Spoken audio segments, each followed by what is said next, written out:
Hello everyone. Welcome to The Everyday Mind. Tonight we are boarding a train, not just any train, the overnight express from Bangkok to Chiang Mai, a journey of nearly 13 hours, stretching north through the heart of Thailand, through rice plains and river bends, and eventually through forests so old they have forgotten the names of the cities they once watched rise and fall. You have a ticket, you have a berth, you have nothing you need to do until morning. The year could be any year. The night is simply tonight, and tonight, all that is required of you is to find your seat, watch the world move past the glass, and let the rhythm of the wheels do what rhythm has always done. Carry the restless mind somewhere softer. One small thing before we go: if you find yourself coming back to this channel, subscribe, so the next journey is always waiting for you. And if you feel like it, leave a comment and tell us where in the world you are listening from tonight. Someone in a quiet apartment, someone in a noisy city, someone with the window open and the fan on low. We are all on this train together. Now, relax and enjoy, and let us begin our journey together. Chapter 1. The Platform at Hua Lamong. The station smells the way old stations always do, a layering of things that have no right to belong together, but somehow do. Engine oil and jasmine garlands. The faint metallic breath of rails heated all day and now cooling slowly in the evening air. Something fried from a vendor cart somewhere behind you. The smell drifting in from the entrance and dissolving before it reaches the platforms. You are standing on Platform 4. It is just past 6 in the evening, and Hua Lamong Station, Bangkok's old grand terminus, built in the early 20th century with its vaulted ceiling and its arched windows, and its slightly melancholy sense of a place that once held more people than it does now, is humming with a particular kind of energy, not frantic, not rushed. The energy of departure, the energy of people who have already made their decision and are simply waiting for the world to catch up. The ceiling arches above you in a wide curve. The iron framework painted a deep green that has faded over decades into something more honest, more worn. Light comes in through the upper windows in long slanted columns, catching the dust that floats through the air of the station, each particle moving so slowly it seems to have its own intention. The fluorescent lights along the platforms are a warm yellow, not the blue-white of modern transit hubs, and they cast everything in a glow that softens edges and makes even the concrete floor look almost golden. The train is already there. It sits along the platform in a long, dark line, the overnight express, painted in the deep blue and cream of the State Railway of Thailand. The carriages are older than you might expect. The metal is clean, but not new. There are small decals near the doors, worn at the edges. Some of the windows are already open, and you can see curtains, actual fabric curtains, printed with a small repeating pattern, shifting lightly in the evening breeze that moves through the station from somewhere unseen. You walk along the platform with your bag, counting the carriage numbers. Around you, other passengers do the same. A family near the front carriage is settling in with more luggage than seems possible for one overnight journey. Two young women sit on their bags near the middle, talking quietly and looking at something on a phone screen. An older man in a pale blue shirt stands completely still near carriage 7, looking up at the train with an expression of such calm patience that for a moment you wonder how many times he has made this journey and whether it ever stops feeling like something. Your carriage is number 9, second-class sleeper. You step up through the narrow door and into the corridor. The interior of the carriage is immediately warmer than the platform, the warmth of a space that has been inhabited all day, that has absorbed body heat and breath, and the particular presence of people in transit. The corridor is narrow, just wide enough for two people to pass if both turn slightly sideways. The walls are a cream color, stained faintly near the windows with years of fingerprints and pressed foreheads. The carpet underfoot is a dark pattern, burgundy and navy, worn thin in the center of the path where thousands of feet have traveled before yours. You find your berth. It is a lower bunk, which means for now it is a seat. Two padded benches facing each other across a small table. The upper berths folded up and latched against the wall above. The cushions are covered in a blue vinyl that is cool to the touch. The window beside your seat is small, perhaps 40 centimeters wide, framed in aluminum that has yellowed at the corners. The curtain is thin cotton, printed with small flowers in faded orange and yellow. You sit down. You place your bag in the space above, or beside you, or on your lap for a moment before deciding. It doesn't matter. There is no urgency here. The train does not leave for another 20 minutes, and 20 minutes on a platform in Bangkok in the evening is not something to be hurried through. Outside your window, the platform continues its slow theater. The conductor, a man with close-cropped grey hair and a uniform that fits him with the comfortable ease of something worn 10,000 times, walks the length of the carriage with a clipboard, not hurrying, checking something and making a small mark and moving on. He has the walk of a person who has long since stopped performing their job and simply inhabits it. From somewhere further back in the train, you hear a child ask a question in Thai and a woman answer in the same language, her voice low and even. The words mean nothing to you, but the tone means everything. The tone of a voice that is already halfway to sleep, already settling into the rhythm of the journey before it has even begun. The platform vendor passes outside your window, pushing a cart with a glass case of food. Skewers of something, bags of chips, bottles of water, a small tower of plastic-wrapped cakes. He moves with the particular efficiency of someone who has done this dozens of times before tonight, pausing at each carriage door, glancing in, moving on.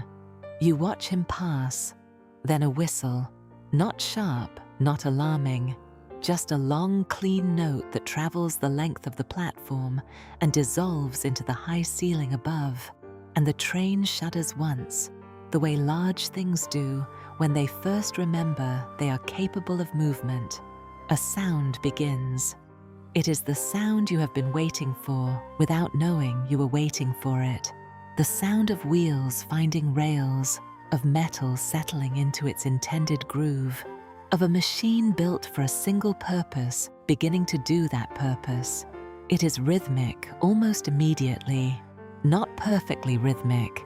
There are small variations, a fraction of a second here or there where the spacing between the rail joints shifts, but rhythmic enough.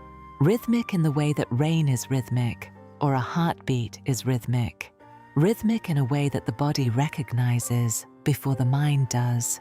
The platform begins to move past your window, or rather, you begin to move and the platform stays where it is. But the feeling is the other way around, and you allow it. The family near the front carriage has settled. The two young women have put away the phone, and one of them is already looking out her window with an expression of quiet anticipation. The man in the pale blue shirt is not visible from here. Somewhere in the train, someone is already asleep. Bangkok opens up outside as the train clears the station. It is Bangkok at its most immediate and most honest. Not the Bangkok of tourist photographs, not the wide boulevards and gleaming towers, but the Bangkok that exists just beside those things. The backs of shop houses, their upper floors strung with laundry on bamboo poles, the clothes hanging still in the evening heat. A temple wall glimpsed between buildings, its surface a deep terracotta, a string of small flags along its upper edge, catching no wind at all. Motorcycles on a road that runs parallel to the tracks for a few hundred meters before turning away. A man standing on a balcony doing nothing, just standing, looking at something in the middle distance, a cigarette held loosely at his side. The city passes at the speed of a slow thought. Inside the carriage, the conductor returns, this time without the clipboard, moving through from one end to the other with the purposeful but unhurried gait of someone beginning their real work. He does not look at the passengers. He does not need to. He knows this carriage the way you know a room you have slept in for years. The light in the carriage has already changed. Outside, the sky is transitioning. Bangkok sunsets are rarely the dramatic kind, more often a gradual draining of the light, the sky moving through orange and yellow, and a brownish haze until it arrives at something between purple and grey. The light through your small window becomes softer, more lateral, casting a long rectangle of warmth across the seat opposite you, across your own hands resting on the small table. You notice your hands. You notice that the tension you are carrying, in the shoulders perhaps, or behind the eyes, or in that particular place at the base of the neck that collects the weight of the day, has already loosened slightly. Not gone, just loosened. The way a knot in a rope loosens before it comes undone, requiring nothing more than a little warmth and a little time. The wheels beneath you continue their rhythm. Da-dum, da-dum, da-dum. A sound like something being steadily counted or steadily released.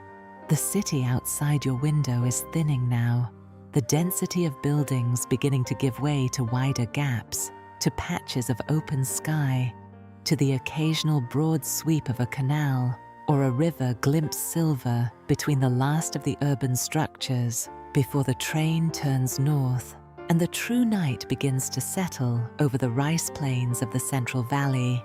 You do not need to look at your phone. You do not need to think about tomorrow. You are on a train heading north, and the train knows where it is going. And tonight, that is enough.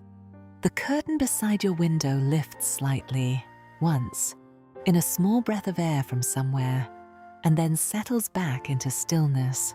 Outside, the last lights of Bangkok begin to fall behind. Chapter 2. Past Ayutthaya, into the dark.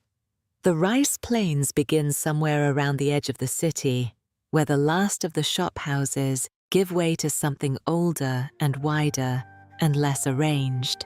You notice it first not through the window, but through a change in the quality of the darkness. In the city, darkness is never quite dark.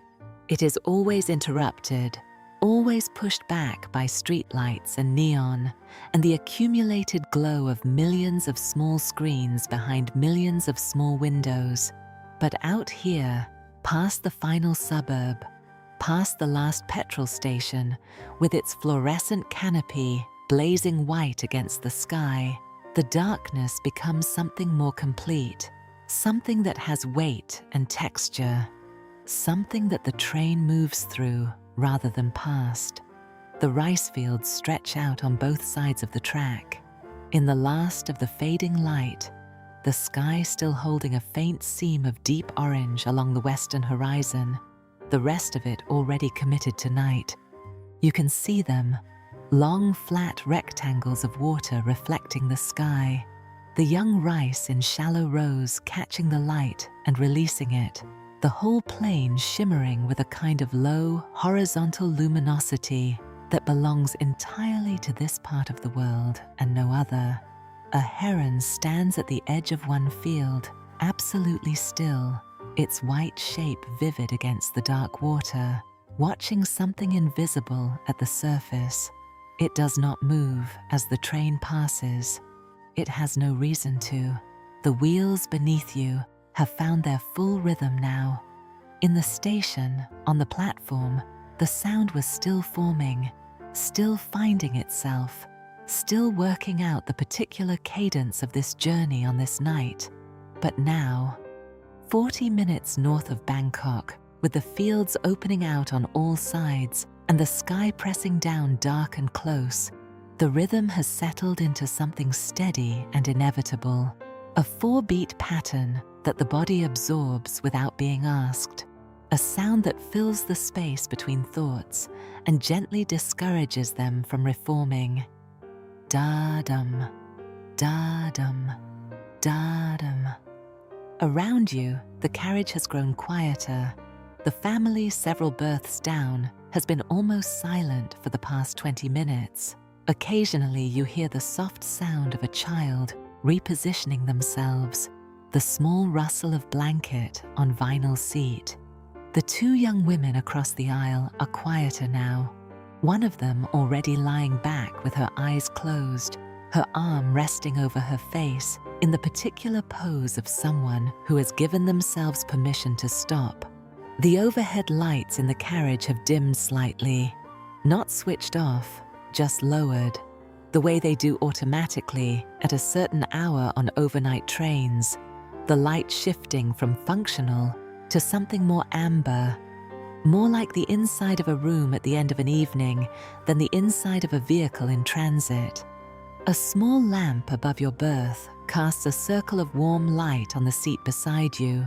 You could read. There is probably something on your phone, something you meant to get to, something that felt important this afternoon when the day still had all its usual pressure. But the thought of opening a screen feels somehow wrong in this light, in this rhythm, in this particular quality of moving darkness outside the window. It feels like it would be a small act of betrayal against something you cannot quite name. So you leave the screen where it is. You rest your head against the window frame. The aluminum is cool through your hair, and you watch the planes go by. The occasional light breaks the darkness of the fields. A farmhouse set back from the tracks, its single yellow window warm and distant as a low star. A road crossing where the warning lights flash red, and a pickup truck sits waiting. The driver's face briefly visible, turned up toward the passing train with an expression of mild patience, then gone. A water tower on the horizon, its silhouette dark against the slightly lighter dark of the sky. A small red light blinking at its crown in a slow and lonely rhythm, entirely out of phase with the rhythm of the wheels. Then Ayutthaya. The ancient capital announces itself, not dramatically, but with a kind of accumulated presence, the way very old places tend to. Not through grandeur, but through a certain density in the air, as if the centuries have left something physical behind, something the train moves through rather than past. The ruins are not visible from the track, not directly, but in the darkness you can sense the outline of things. A chedi silhouetted against the sky, broader at the base and narrowing to a point that disappears into the dark. A wall of old brick, crumbling at the top, lit from below by a single floodlight that turns the ancient surface the color of copper. The wide sweep of the Chao Phraya River running alongside the track for several minutes, its surface black and slow and holding the faint reflections of what light remains. Some people believe that places which have held great ceremony retain something of that ceremony long after the ceremonies have ended. Not as ghosts, not as anything dramatic, simply as a kind of atmospheric residue, a pressure in the air that the sensitive traveler might notice and might not, depending on the night and the quality of their attention. Tonight, your attention is soft and wide and not directed at anything in particular, and so you notice, not much, just a feeling, the way you sometimes feel in a very old church or at the edge of a forest you have never entered. A feeling that the space has an interior life that predates you and will outlast you, and is not especially concerned with your passage through it, but is not unfriendly either. It is the feeling of being a very small thing moving through something very large and very patient.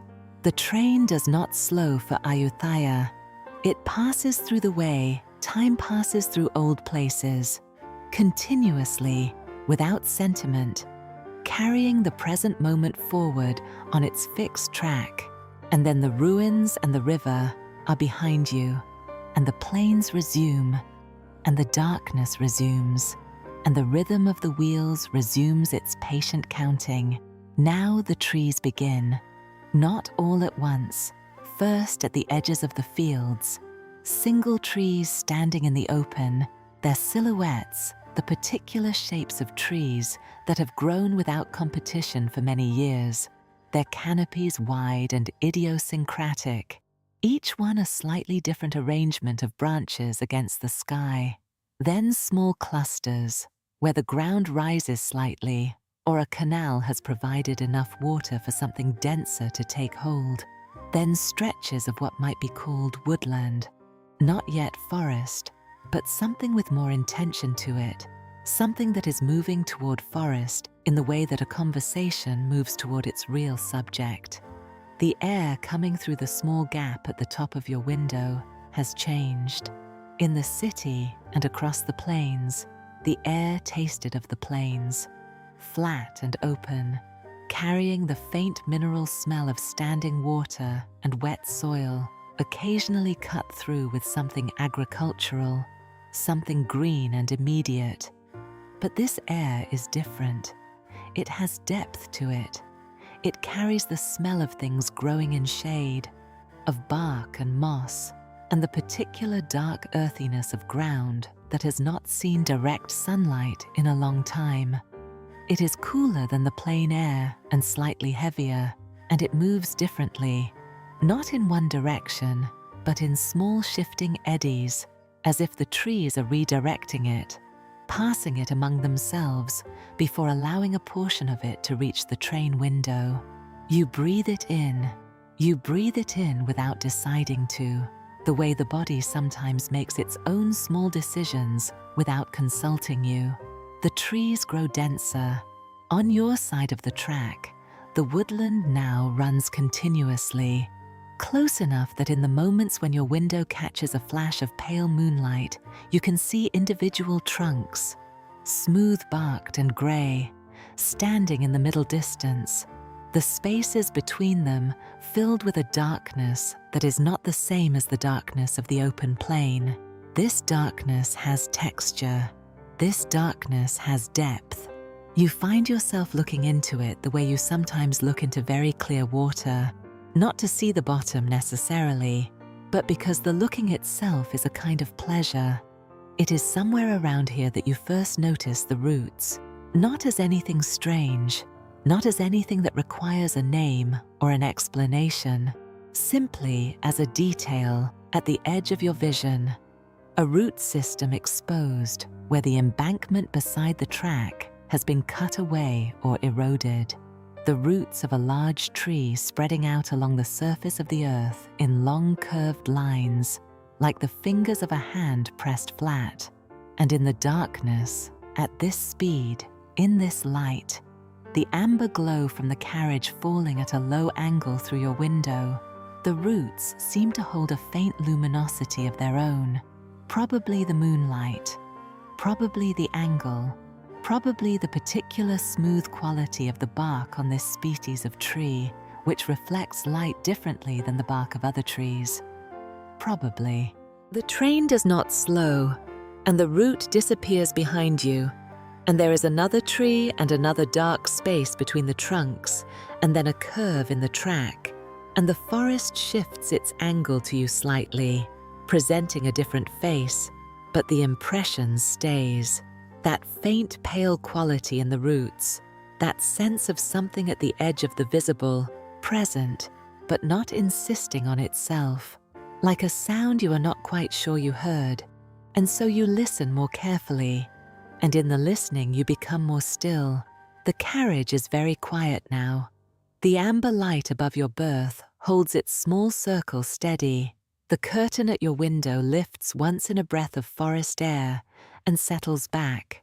Across the aisle, both young women are fully still now, their breathing slow and barely audible beneath the rhythm of the wheels.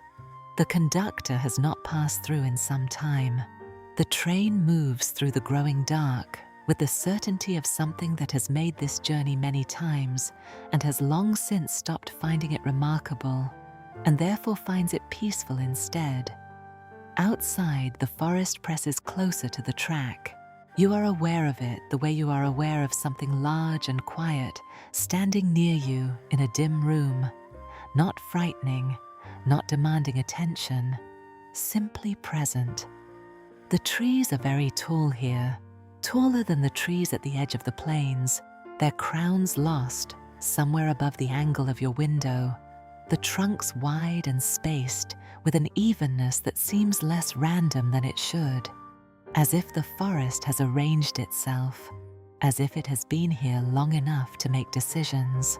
The wheels turn, da-dum, da-dum, da-dum, and somewhere in the rhythm, somewhere in the space between one beat and the next, in the small silence that the wheels pass over before they strike the next rail joint, you hear something that might be nothing, a deeper sound, very low, below the register of the wheels, a sound like a breath being drawn very slowly through something vast, a sound like the forest inhaling. You do not reach for your phone. You do not shift in your seat or tighten any of the muscles that spent all day in their tight configurations. You simply listen, and outside the window, in the dark between the trunks, the roots of the oldest trees catch the passing light and release it in a color that is almost, not quite, but almost, green. Chapter 3. The Dimming Hour. It is past 11 o'clock. You know this not because you have looked at anything, not at your phone, not at a watch, not at the small digital display at the end of the carriage that cycles through the time and the temperature and the name of the next station in slow alternating Thai and English. You know it the way the body knows certain things after a certain hour, through a quality of stillness that belongs specifically to the late part of the night, when the world has finished its last transactions and settled into something more honest. The carriage has reached its nighttime form. Earlier, it was a space in transition, people still adjusting, still arranging, still performing the small rituals of making themselves comfortable in a shared and moving room. Now all of that is finished. The upper berths have been lowered and made up, their pale curtains drawn. The lower berths have been converted from seats into beds, and most of the people in them are horizontal, their bodies given over to the rhythm of the train in the way that sleeping bodies do, completely, without reservation, with the particular surrender of people who have decided, consciously or not, that the train can be trusted. You are still sitting up, not because you are not tired. You are tired, a clean, uncomplicated tiredness, the kind that comes from movement and fresh air and the release of the day's accumulated weight.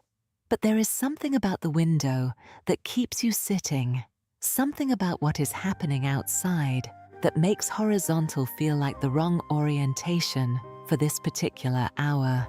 The forest is very close now. You are north of the Central Plains, somewhere in the long middle passage of the journey where the geography shifts from flat and agricultural to something more textured, more vertical, the land beginning to gather itself into the lower foothills of the north.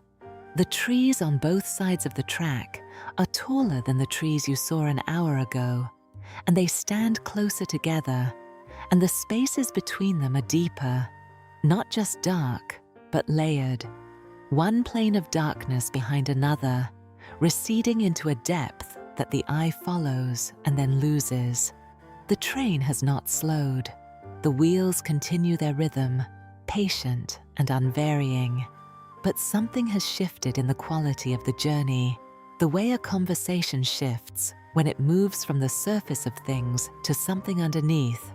Not dramatically, not with any announcement, simply by continuing in the same direction long enough. You are aware that the carriage light above your berth is the only light on your side of the car. It makes a small warm world. It illuminates your hands, the edge of the seat, the pale curtain shifting slightly at the window edge. Beyond its reach, the rest of the carriage exists in a blue-grey dimness. The shapes of the curtained berths, the dark line of the corridor, the faint glow of the exit sign at the far end in red. It is a comfortable dimness, a dimness that has been arrived at gradually, the way all good dimming happen, so that no single moment felt like a loss of light. You reach up and switch off the lamp. The darkness is immediate but not absolute. Your eyes adjust, slowly, then all at once, the way adjustment happens, and the window beside you becomes more present. Without the lamp's reflection on the glass becomes transparent again, and the forest outside resolves from a black mirror into a visible depth. And in that depth, something is different from an hour ago. The roots. They are present along this entire stretch of track, not just at the occasional embankment cut, but continuously, as if the forest here has a different relationship with the ground, as if the trees have decided to keep their root systems above the soil rather than beneath it. The roots spread out from the base of the trunks in long raised lines, following the natural slope of the earth, crossing over each other and rejoining, forming a network that is visible even in the darkness because of the faint quality of light that the roots themselves seem to carry. It is not dramatic. It is not the kind of light that illuminates anything else, that casts shadows or brightens the air around it. It is more like the difference between something that absorbs light and something that holds it.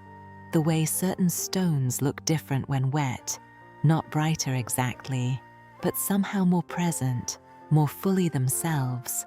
The roots look that way. A soft blue-green, the color that exists in the deepest part of a clear, shallow sea, the color at the interior of a wave just before it breaks. Some researchers who study old-growth forests in Southeast Asia have noted that certain fungal networks, the mycorrhizal systems that connect trees through the soil and enable them to share water, carbon, chemical signals, can, in very dense and very old forests, create a faint bioluminescence, particularly in conditions of high humidity after extended dry periods. Not enough to read by, not enough to see clearly, but enough in the right conditions, on the right night, to notice. Tonight is apparently the right night. You press your forehead gently against the glass. The glass is cool.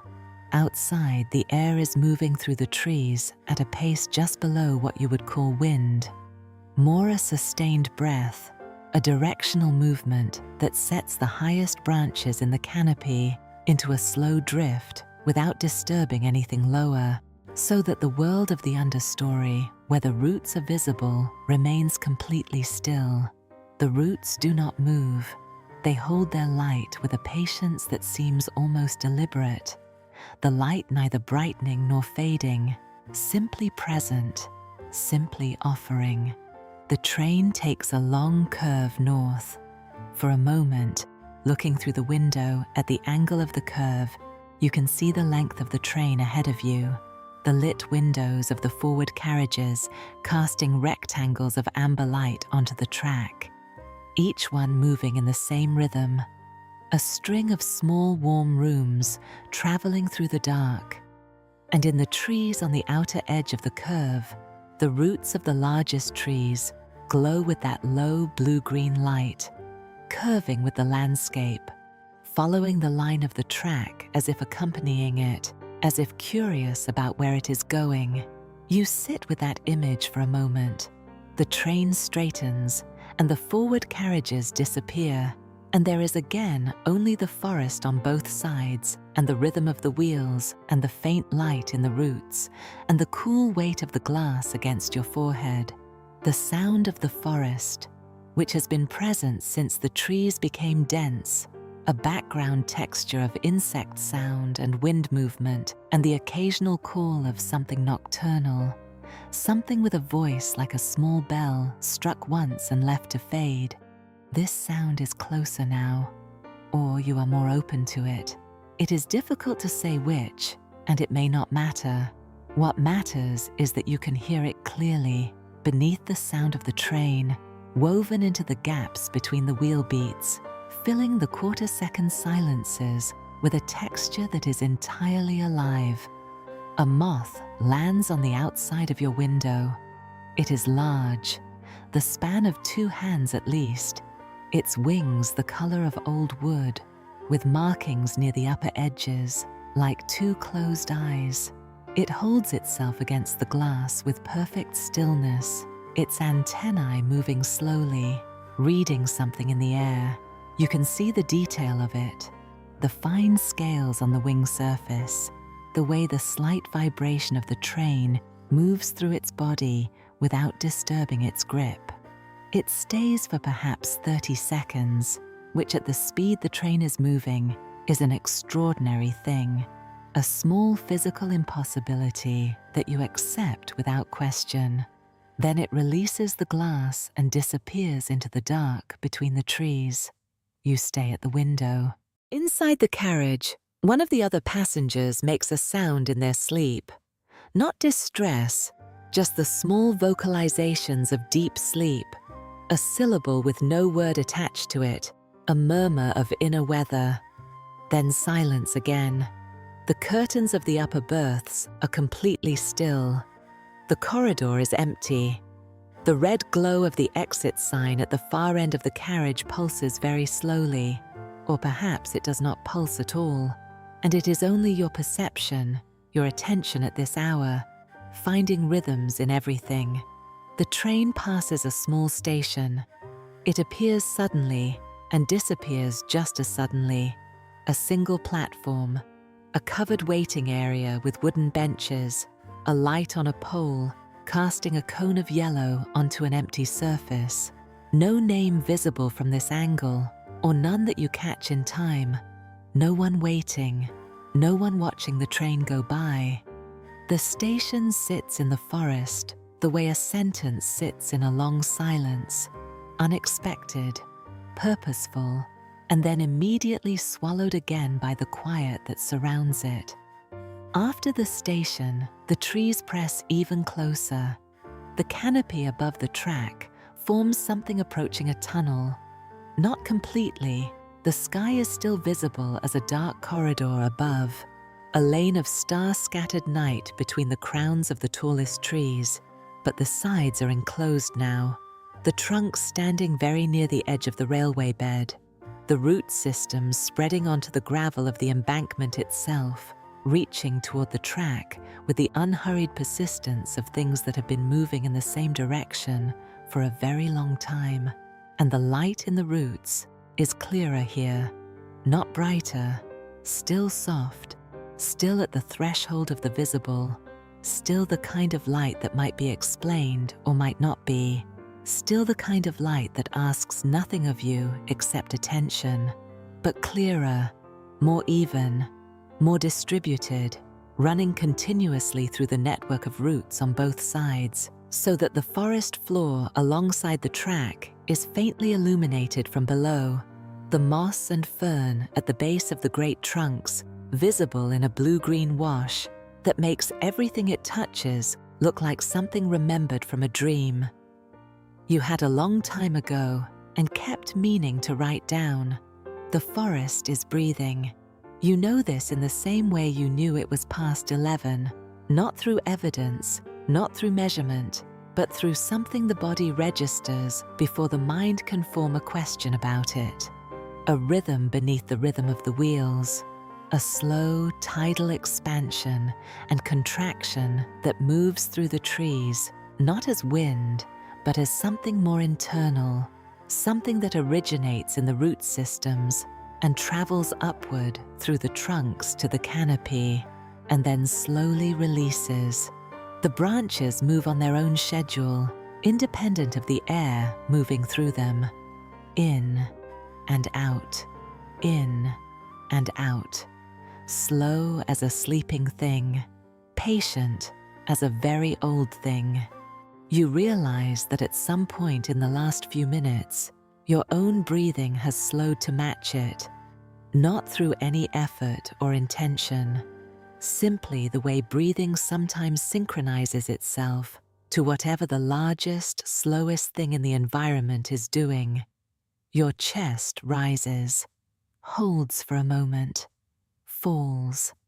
The forest around you does the same, in its own vast and unhurried way, on its own vast and unhurried timescale. The train moves through it all, through the breathing and the root light and the tunnel of canopy and the deep, unhurried dark. Steady, rhythmic, unbothered.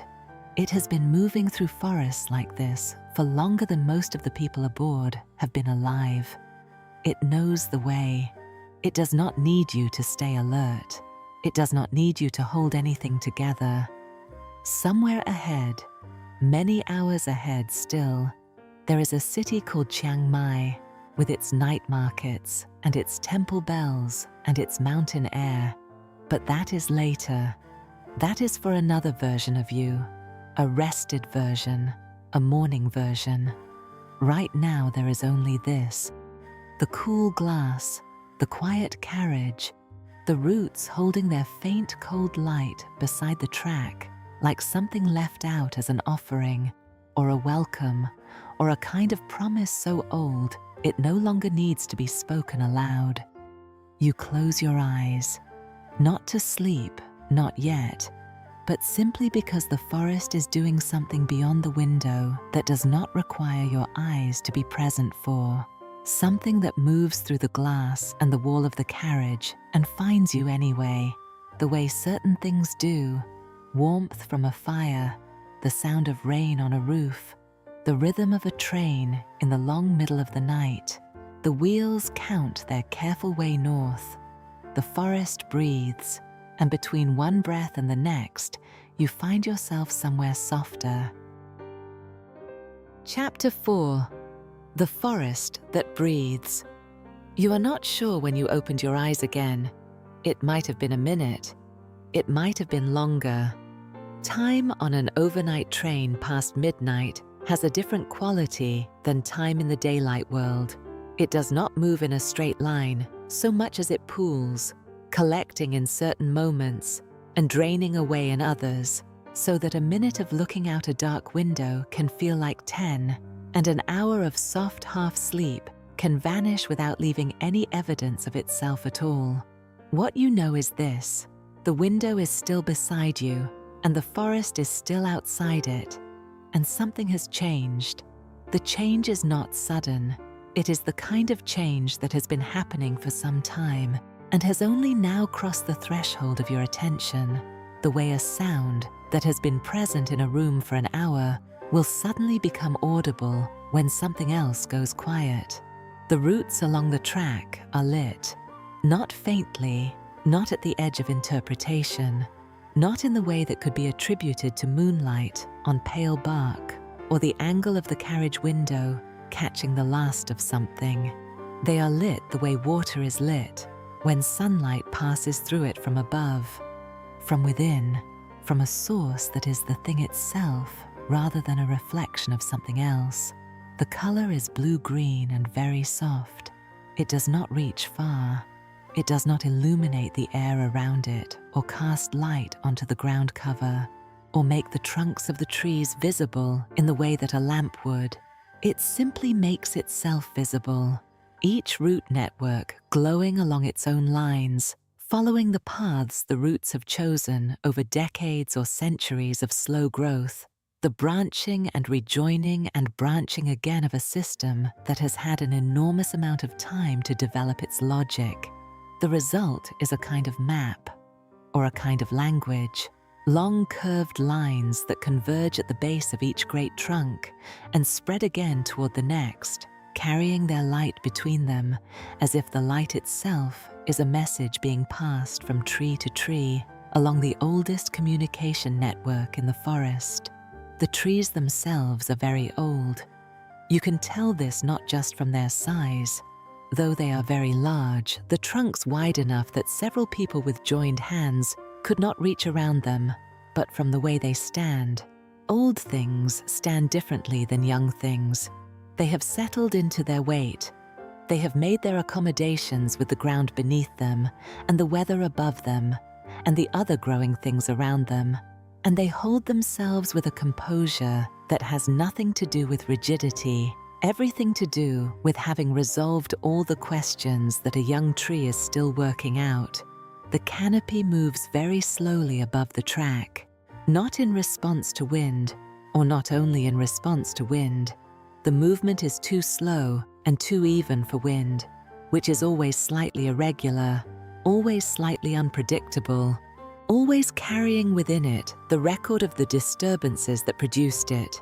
This movement is its own, a long, slow rise and fall of the highest branches, like the surface of a chest in deep sleep, like something that has been breathing this way for so long that it has forgotten it is doing it at all. In and out. The train moves through the middle of it, through the breathing and the root light and the deep dimensional dark, and the forest does not acknowledge the train in the way that the world usually acknowledges disturbance. There is no startling of birds, no stiffening of branches, no moment of held stillness that precedes the resumption of something interrupted. The forest simply includes the train, the way the sea includes a boat. Parting, surrounding, continuing. You press your palm flat against the window glass. The glass is cool, and through it comes a faint vibration, not the vibration of the train, which you have long since stopped feeling as a separate thing, and now carry as a baseline, as a new normal, as simply the condition of the night, but something else, something slower, a pulse almost, not regular enough to be mechanical, not irregular enough to be random, somewhere in between, like a heartbeat heard through a wall, like the rhythm of something very large and very much alive. Some people who have lived for long periods at the edge of old forests, forest keepers, researchers who spend months at a time in the deep canopy, the small communities whose villages have existed within certain groves for generations.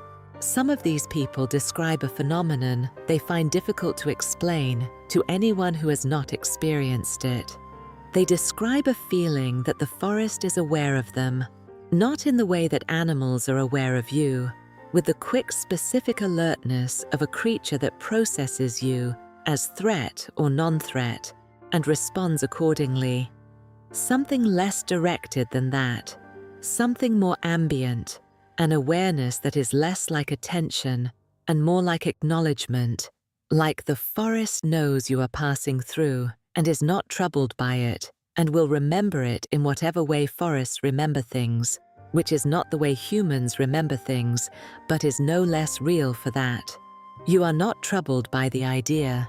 You are not troubled by anything at the moment. Your hand on the glass feels the slow pulse of the forest outside, or feels something, the body always feeling something, the skin always reading whatever it is placed against. And your breathing is slow, and your thoughts are sparse, and the ones that do arise are not the sharp-edged kind, not the kind with hooks in them, not the kind that lead to other thoughts, and then to other thoughts until the chain of them has carried you far from where you began. They are the loose kind, the kind that arrive and rest briefly and dissolve without having required anything of you. The route light runs continuously alongside the track now. On both sides, the network of routes stretches away from the railway bed and into the forest, the blue-green light tracing the paths of the underground connections that have been building themselves for longer than this country has had the name it currently holds. The deepest routes go down into the dark in lines that the eye follows until it loses them, not because they end, but because the light softens as they descend, getting fainter and then just present enough to suggest that it continues further than you can see. You think of the word vast. You think of the word patient. Neither feels like the right word, but together they point towards something. The way two inadequate directions can still get you close to where you are trying to go. There is a lantern in the forest. You see it between two of the oldest trunks, perhaps 20 meters from the track. A small paper lantern, round, glowing a warm amber that is completely different in character from the blue-green of the route light. Different temperature, different quality, different intention. It hangs from a branch at approximately head height, not moving, burning with the kind of steady flame that does not flicker, that has found its equilibrium with the air around it and will not be disturbed by minor variations in wind or draft. It is simply there. It has apparently been there long enough not to be a recent addition to the scene. You watch it as the train passes. It remains visible for longer than the geometry of the situation seems to allow, staying in view through the gaps between trunks even as the train moves on, as if it is tracking the train's passage, or as if the particular sightline to it moves with you in a way that keeps it framed. Then the trees close ranks and it is gone, and the forest is again only route light and shadow, and the slow respiration of the canopy overhead. Nothing requires you to explain the lantern. Nothing requires you to form any conclusion about it, or add it to any category, or do anything with it at all, beyond having seen it. It was there. It glowed. It is behind you now. The train does not slow for things like lanterns in forests at midnight, and there is a deep and settling comfort in that. In the fact that the train has its purpose and its direction and its rhythm, and none of that is altered by any of the quiet and particular things that happen alongside it in the dark. The rhythm of the wheels is slower, or rather, it is the same, but you are slower now, your internal rhythm having descended to meet it, the way two bodies of water at different temperatures gradually find a shared temperature when they mix. You are moving at the pace of the train. You are breathing at the pace of the forest. Everything is calibrated to the same unhurried frequency. And within that frequency, there is room for everything. For the route light and the lantern and the moth and the pulse through the glass and the sleeping carriage and the 11 hours still between you and morning. There is room for all of it without any of it being a problem. A figure is visible at the front of the carriage. You notice this without alarm, without interest, almost without curiosity. Someone sitting at the very end of the corridor, where it joins the next carriage. A person whose back is toward you, who is seated on the small fold-down seat near the carriage door that some conductors use and some passengers discover and claim quietly for themselves when the carriage is full and their berth feels too enclosed. The person is still. They have been still, you realize, for a long time, since before you switched off your lamp, perhaps since before Ayutthaya, since before the rice plains gave way to trees. They are looking out the small window in the carriage door, the window that faces forward, that shows the direction the train is heading rather than the world it is leaving behind. You cannot see what they see from here. You would have to be at the front of the carriage, looking forward, to see what they see.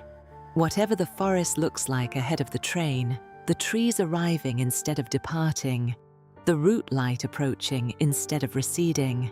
It must look different. It must have a different quality, the forest coming toward you rather than flowing past and away. You find yourself wondering about it briefly, and then not wondering about it, the thought arriving and releasing the way thoughts have been doing for the past hour, requiring nothing. The figure does not move. They are simply present, simply looking forward, a still point at the end of the carriage, and their stillness has a quality to it, a settled, patient stillness, the kind that comes from long familiarity with exactly this journey on exactly this train through exactly this kind of night. That is, in some way you could not explain and do not try to, reassuring. Someone has been watching this forest for a long time. Someone has been finding it unremarkable. Outside, the breathing of the trees continues. The route light runs its lines of blue-green through the dark. The lantern, or one very like it, appears again between the trunks. Or perhaps it is the same one, the forest having circled back on itself the way forests do in the understanding of people who have spent time within them, who know that the boundary between one part of a forest and another is a human invention that the forest itself does not observe. The canopy rises and falls. The glass holds the faint warmth of your palm. The person at the front of the carriage does not turn around. They have no need to. They are already where they are going, in the only sense that matters at this hour. On this train, in this moving room suspended between the city behind and the mountains ahead, in this night that has opened itself into something larger and softer and more quietly alive than night usually allows itself to be. Your eyelids are heavy, not the heavy of exhaustion that presses and demands, the heavy of something releasing, a gradual relinquishing of the effort of being awake, of the effort of tracking and processing and staying oriented that the waking mind performs continuously and tirelessly and mostly without thanks. That effort is dissolving now, the way the plains dissolved into forest, the way the city dissolved into plains, each thing giving way to the next in the same patient direction. The route light outside your window drifts at the edge of your vision. Blue-green, steady, patient. The forest breathes in, the forest breathes out. The wheels turn north, and you are still here, or nearly here, or somewhere between here and the soft, borderless place that the body moves toward when it has been given enough warmth and enough rhythm and enough darkness and enough of whatever this is, this particular quality of being held in motion through a breathing world, to finally, without drama, without announcement, begin to let go. Chapter 5. Stations no one gets off / before Chiang Mai. There is a station that appears sometime after midnight.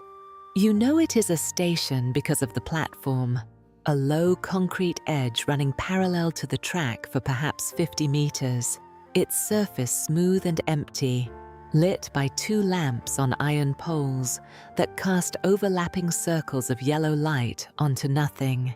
There is a small shelter at the center of the platform, its roof a simple corrugated sheet on 4 posts, a wooden bench beneath it the color of old honey. There are no passengers.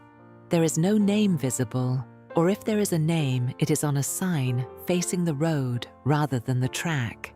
And the road is somewhere behind the trees, invisible, irrelevant. The train does not slow.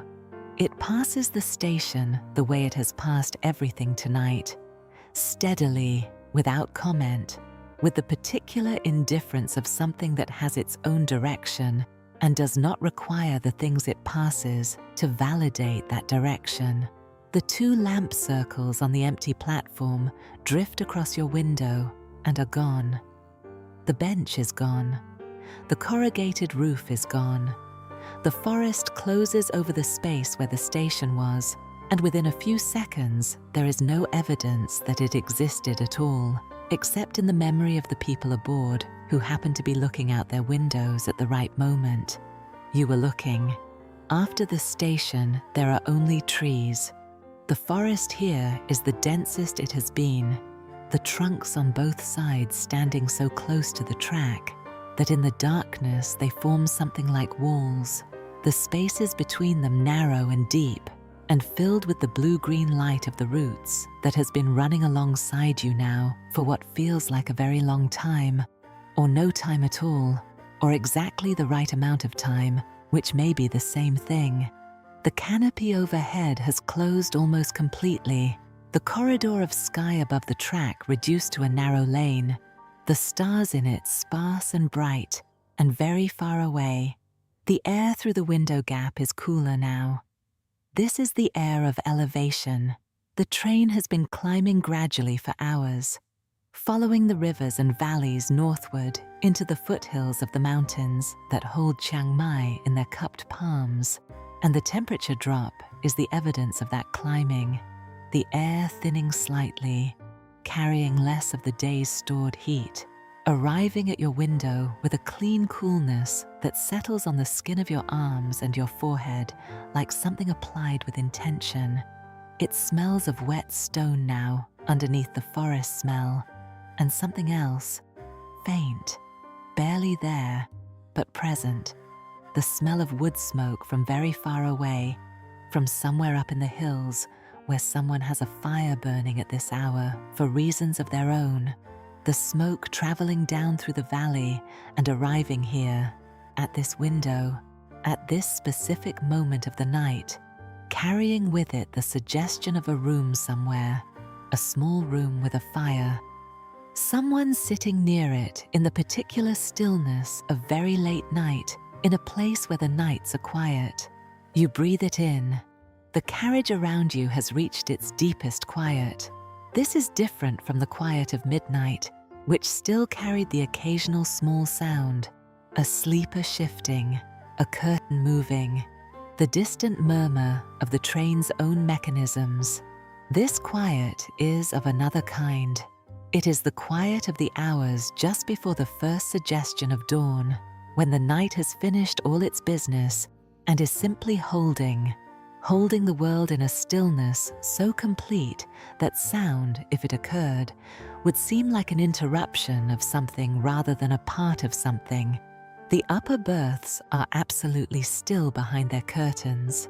The corridor is empty and dim and long. The figure that was sitting at the end of the carriage near the forward door is no longer visible, or perhaps is still there, simply absorbed into the dark at that end of the car, part of the general stillness rather than distinct from it. The wheels turn, da-dum, da-dum. The rhythm has changed, or you have changed, and the rhythm only seems different because you are now so much closer to it, so much less separate from it than you were when you boarded in Bangkok and sat down and placed your bag and noticed the rhythm as a thing outside yourself. It is not outside anymore. It is in the center of things. It is the ground on which everything else rests. The forest and the root light, and the cool air, and the faint wood smoke, and the empty station, and the sleeping carriage, and your own slow breath, all of it resting on this rhythm, the way everything rests on what is most constant. The roots outside your window run in long, unbroken lines. You are not studying them now. You are not interpreting them or wondering about them or doing anything with them at all. They are simply part of the visual field, the way peripheral objects become part of the visual field in a state of true restfulness, present without being focal, included without being attended to, there in the way that everything around a person who has finally let down their attention is there, completely, quietly, without demand. The blue-green light pulses once, slowly, like a long exhale, then holds. The train takes a long, gentle curve, and the forest on your side opens briefly. the trees spacing out for 30 or 40 meters, giving way to a small clearing where the ground slopes away from the track and a stream is visible at the bottom of the slope, reflecting the route light from both banks in a long wavering ribbon of pale color that moves and does not move. That is, the water moving and the light staying, or the light moving and the water staying, or both moving together in the kind of coordination that water and light have practiced together since before any forest was here to witness it. You watch the stream.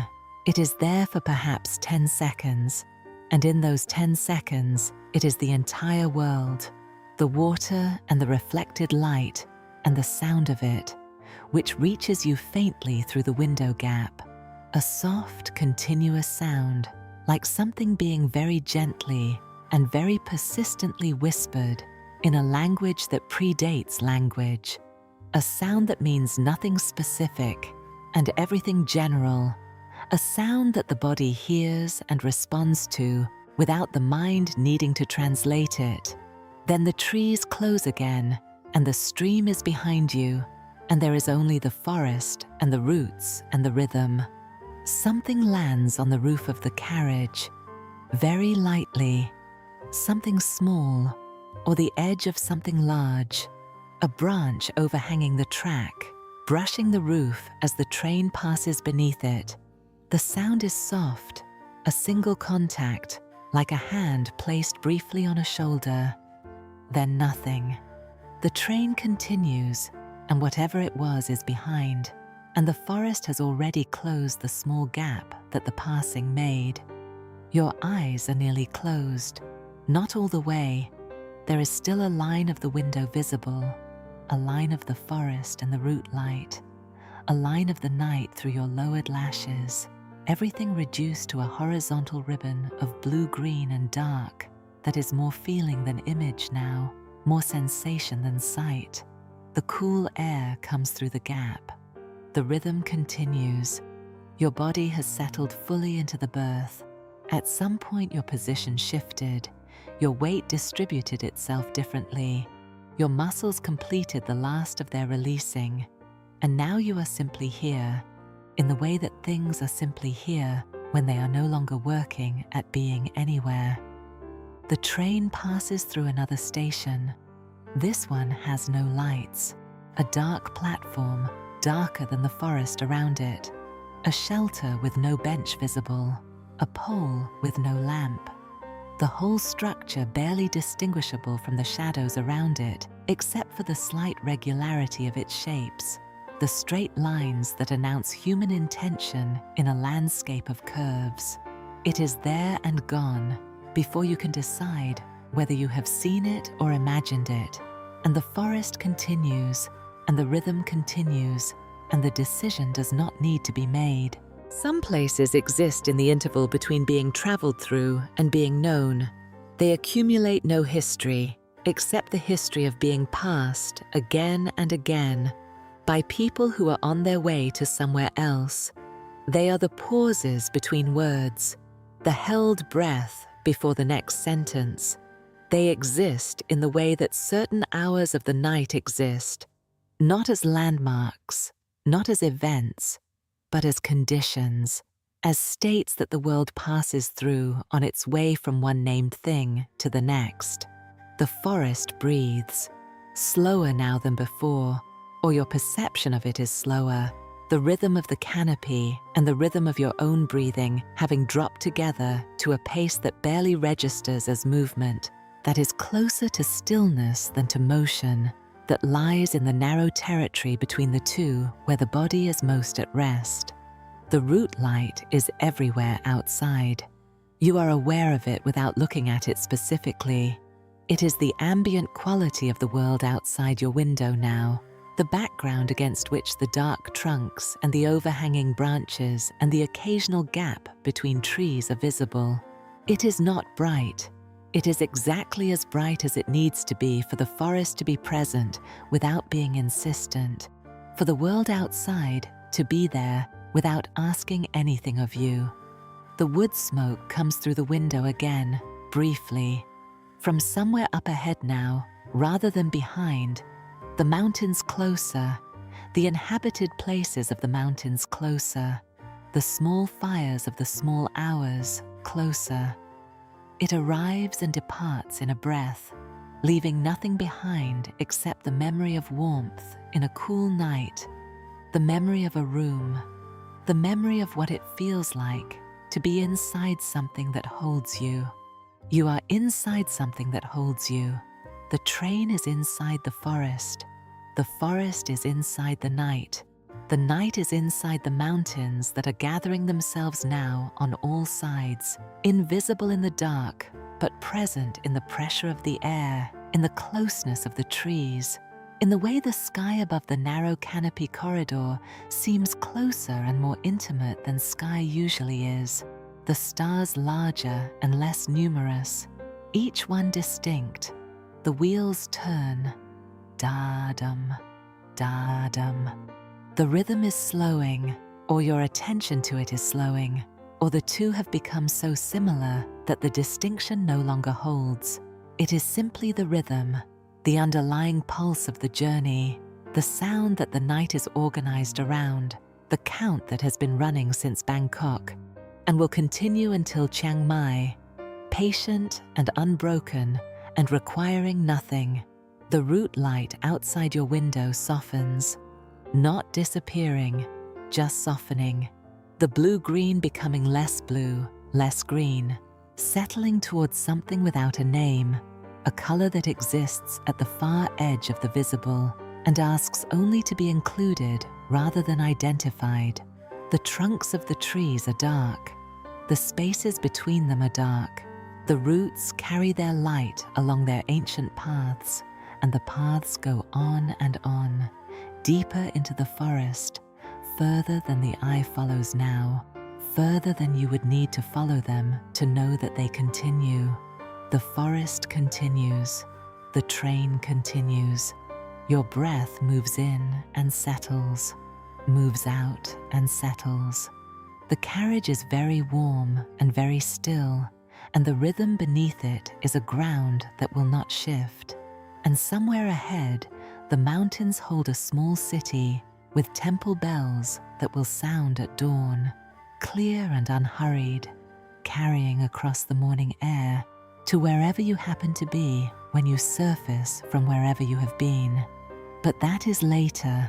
That is for the morning version of things, for the version of time that has destinations and arrivals, and the particular quality of the light just after dawn in a northern city, cool and golden, and full of the smell of incense from the early ceremonies at the temples near the old walls.